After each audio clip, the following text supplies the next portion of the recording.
TV, and today I'm going to show you some Zentangle Magic pendants. These are made with cabezel tools for pendant making and silk screens from Polymer Clay TV, featuring a really cool paisley floral Zentangle type pattern. And it's so easy, it's so fun. Let's go ahead and get started. Today I'm going to be working with silk screens and cabezels. So this is the Heart cabezel from shadesofclay.com. And this is this week's featured silk screen, which is called Paisley Garden Party. And it's got a bold paisley and floral pattern on the overall stencil. And then there's a section of squares that are like the portions of the larger design shrunk down and made into different sizes and directions so that you get a nice variety. And the one I'm actually going to use is the circle version, which is 2-inch circles. So you get like really good little portions of the design to use for things like jewelry. So I'm not going to show silk screening today because there are lots of videos on our channel, Polymer Clay TV, featuring silk screens now. So that is sort of a time-consuming thing, and I wanted to get right into the project. So here I have silk screened pieces, and this one is in my oven. I'm going to show you what that looks like in a minute. And I have some silver Primo clay and some white Primo clay is what I silk screened onto. So right now I just want to show you the process of creating the cabezel, and this is really timely for us because at Polymer Clay Adventure right now we're getting ready to release Wendy Orlowski's class, and she is the originator of the cabezel, and she is making some jewelry that has a technique in it that I never even thought of. So if you're not a member of Polymer Clay Adventure, check it out. It's polymerclayadventure.com. But let's get into this. What we're going to need is some clay that's rolled out to a medium thickness on either your pasta machine or by using a rod. And I'm a pasta machine person, so I'm going to go ahead and get my clay rolled out. So this clay I rolled to a number 2 on my pasta machine, which is medium thick. It's the second highest setting on my machine. And I'm going to choose this cabezel, which is, they're paired up. You can see by the shapes. This is the large heart, and it's like a regular heart shape. So this one goes with this bezel. This bezel setting goes with this cabochon. It's a cabochon and a bezel. That's what it's called, cabezel. So I'm going to go further out than the actual heart. And you'll see my technique, I do it this way because I am trying to avoid getting bubbles in my actual cabezel.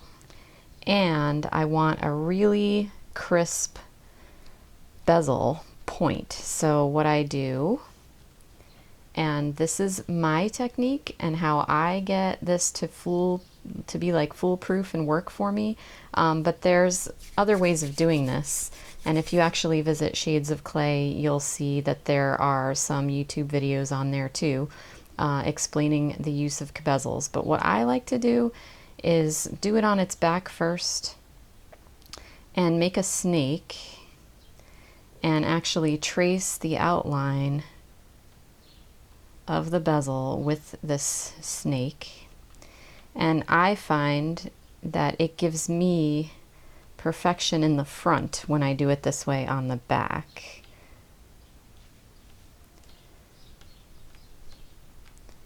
Because when I flip this over, see, I want the clay to go all the way into this ridge that's going to form my bezel shape. So now I'm just going to press it down.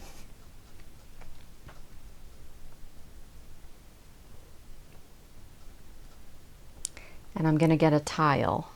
I'm just going to move this over onto my tile because I'm going to be designing it and I want it to be stuck firmly to the tile, and now I'm just gonna peel back.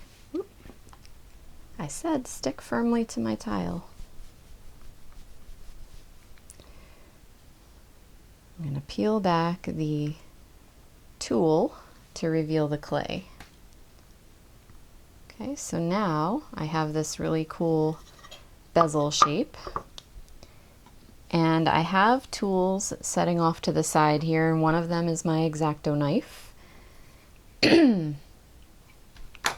So I am going to cut around this, but I'm not going to cut it directly like by the border here. I'm going to make a bigger border so that I can decorate it.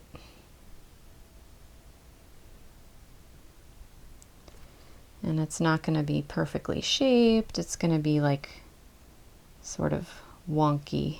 You'll see what I mean in a second. Okay. I'm going to leave the other clay right to the side because I am going to use it.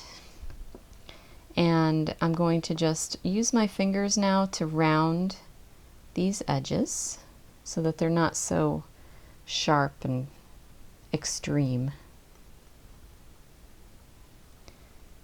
So I'm just gently sort of rounding and pushing it down onto the tile. And I'm trying real careful not to touch the actual bezel itself. And now I'm going to get my favorite tools of all time, which are the bullet head and the chisel tip from the rubber tool set at Polymer Clay TV, and I use these all the time for everything. So I'm just going to, on this side of my heart, start pressing this chisel point into here to make a design. I'm going to skip around and not do the whole thing.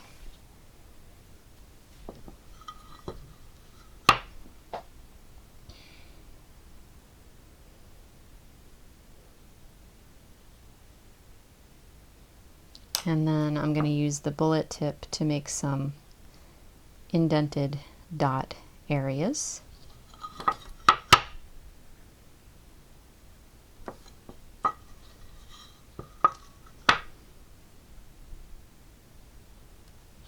Okay, so that what I'm finished with looks something like this.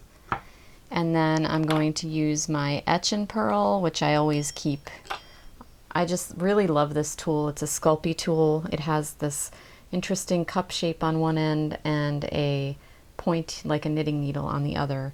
And with that, I'm going to make my holes for jump rings so that later I can turn this into a necklace. All right. So for the moment, it looks like this. And now I'm going to get some powdered pigments, because what would silver clay be without powdered pigments? I'm in a turquoise and black mood today.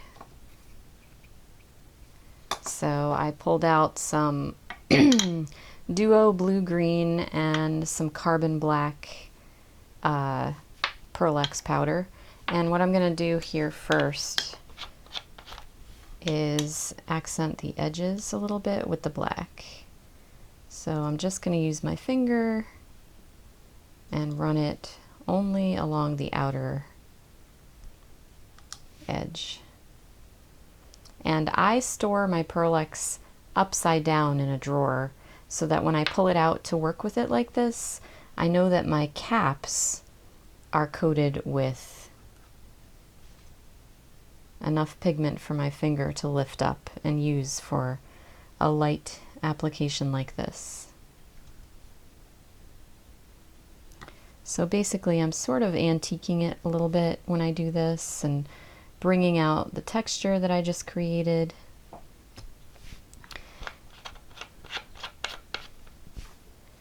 And I'm working with this. This is a tacky surface. It keeps things from sliding around while I'm filming, but it also is really great for pulling the extra pearlex right off my finger. And I got this at a baking supply store. It's supposed to hold your parchment paper in place when you're baking. So now for the turquoise, I'm going to really highlight the edge of the bezel here. And remember to press lightly if you're going to be touching this, because we don't want to destroy the shape.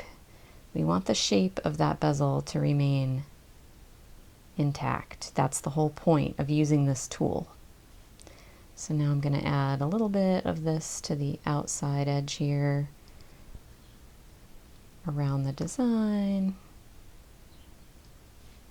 just to bring it all together, make it look cool. All right, and then less is more for me with pearlex. I don't like to get it all over everything. And I like to kind of use it sparingly, yet, you know. Okay, next we need to make the actual heart for the cab that's going to fit in the bezel. So I still have that clay left over, and I'm going to roll it a little thinner so that it'll fit better in here. So I just went one setting thinner to a number 3. And again, I'm going to press it in from the back, get it good and pressed down in there. And then I'll just check it on the front. If you feel like you went too shallow with it, you can always fill it in with a little clay. But I don't want mine to be really tall and fat because of what I'm going to do to it next. So I just want it to be sort of a shallow bezel.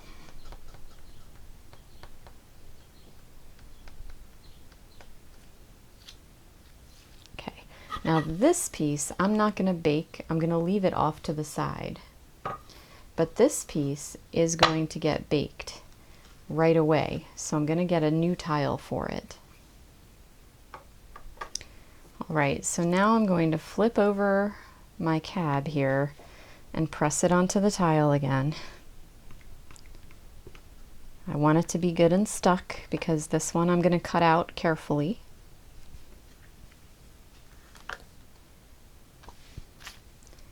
And I'm going to cut it using that same X-Acto knife right at the edge of the shape.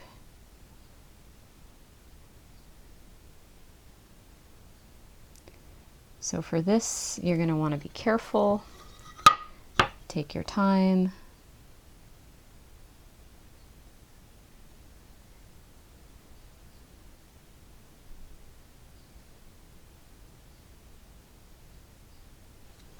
And I'm cutting it right at the edge of the bottom here of the bevel. It's like a beveled shape. Because if I cut this out carefully and leave it on the tile, it's going to fit exactly in that bezel I just made. Okay, so there's the start of the cabochon. And what I'm going to do right now is I am going to get my heat gun and set this, because what I want to do is pick it up and be able to work with it, but I don't need to fully bake it right now. So I'm going to get my heat gun. I'm not going to do that on screen because it's really loud, but I'm going to use it for about a minute all over the piece just to make it firm. So what I'm going to do right now is I'm going to go from this plain heart, which is still a little flexible, but I can touch it without changing its shape, which is what's important to me. And we're going to go from that to this, which is covering that bezel with the piece of silkscreened clay. So you can see here that that's part of the cutout from the one I did first, and this is the one I'm going to use now. So I'm just going to sort of figure out how it's going to fit.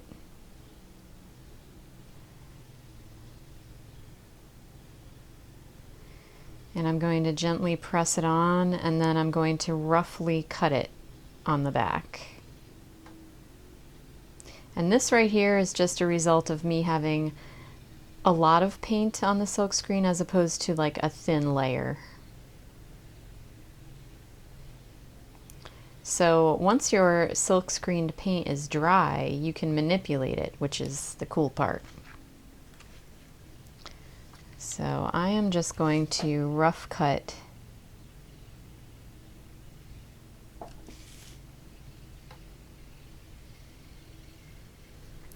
the excess clay from around the heart.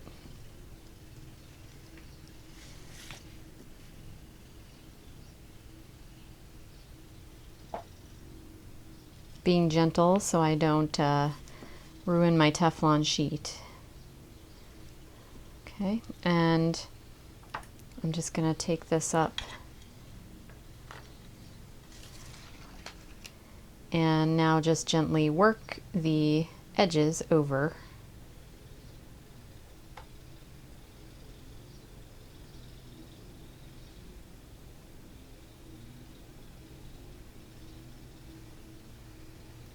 So that they stick down.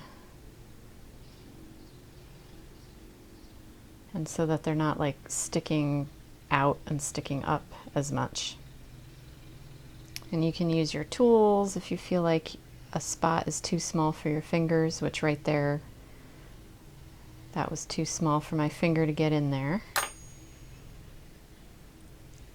And you can check on it and see if you need to do any other sort of fine tuning. And don't be afraid to really smush those edges down. I'm always really light-handed with my clay.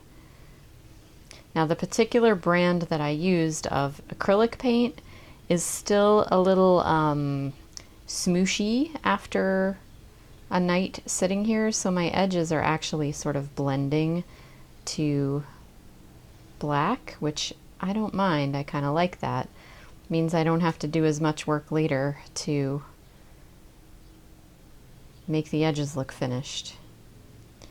Alright, so now what I'm going to do, and here's why here's why I did not bake my bezel.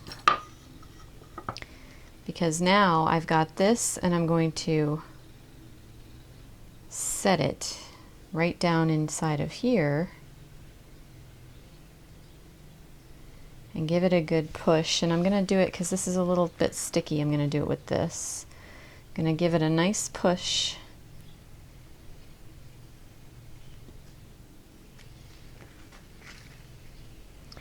And now I can bake this, and the uncured base clay will stick to the partially baked bezel clay, and I won't have to do anything else to make them adhere to each other, because in the baking process the whole thing's going to stay together.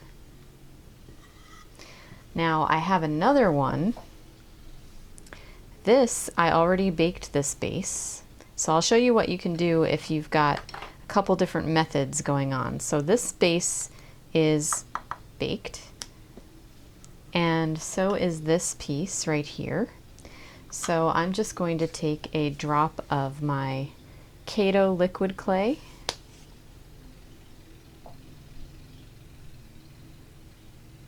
don't need a lot, just a little drip there, and I'm going to go ahead and push this down inside of there.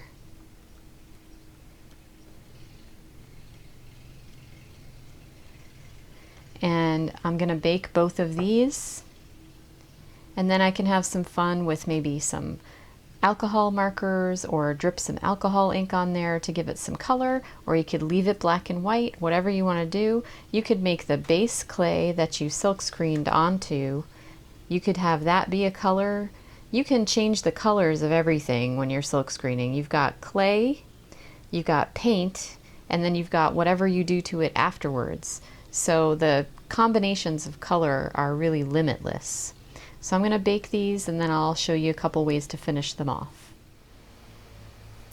Now that these are out of the oven, I want to show you some Spectrum Noir pens. These are a chisel tip and a fine tip, and they are alcohol markers. So I've picked out 4 colors. The colors don't have names, they have numbers, but I've got some colors that I like, and I've got my 2 pieces that are out of the oven and all baked. So I'm thinking that for this one, I'm going to actually drop alcohol ink on the surface, and for this one I'm going to color it in. So I'm just going to start coloring with the fine tip, and the reason I like these markers is because they are really faint and just this touch of color, and they're not opaque, so they're not going to cover up the silkscreen lines, but they are permanent, so all I have to do is just pick areas and color it in. And it's really simple and fun, and it looks really nice.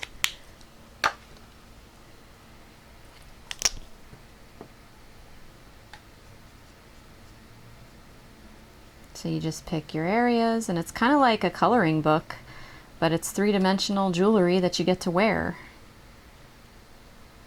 You know those adult coloring books that are so popular lately on like Pinterest? This is, you made your own coloring, and you get to show it off and wear it. It's so pretty. So I'm just gonna color in areas until I'm all done and satisfied, which will take a little while if you're careful.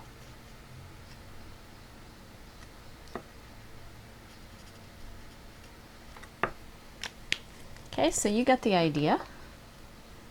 I've got a green for doing some areas that might look like leafy spots.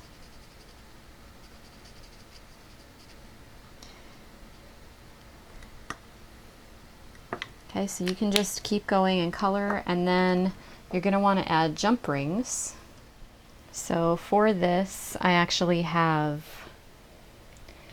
these oval jump rings. Oh, look, these aren't oval. I lied. These are circles, and the way you open a jump ring is by separating it to the side. Let me get a pair of pliers so you can see that better. Okay, so you open it sideways, and then you just slip it through your hole that you already made before you baked.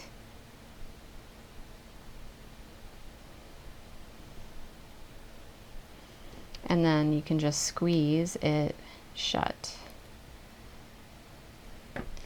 Okay, so you can attach your jump rings and then attach the rest of your chain or beads or however you want to finish off your jewelry. And now let's talk about this one, because I want to drop some alcohol ink on that. And by alcohol ink, I mean my Adirondacks is mostly what I have. I keep them in a little drawer. I also have some Pinata colors, which is the Jacquard type of alcohol inks, and this stuff, which is a blending solution, which I might decide that I want to use. And I'm going to make sure that I have some piece of felt or something around for blending. So I cut a bunch of squares of felt, and I just keep them right in the drawer with the inks. And I've got to choose colors, so let's see here. If I just drip that on there, and some bright purple,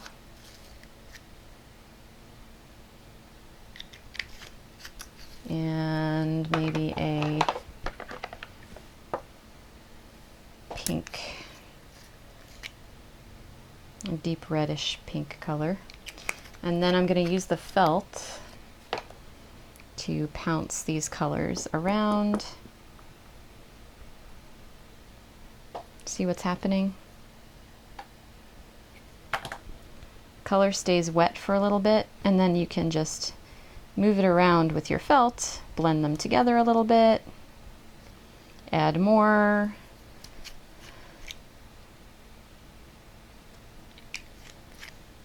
And then they start spreading. It's so pretty.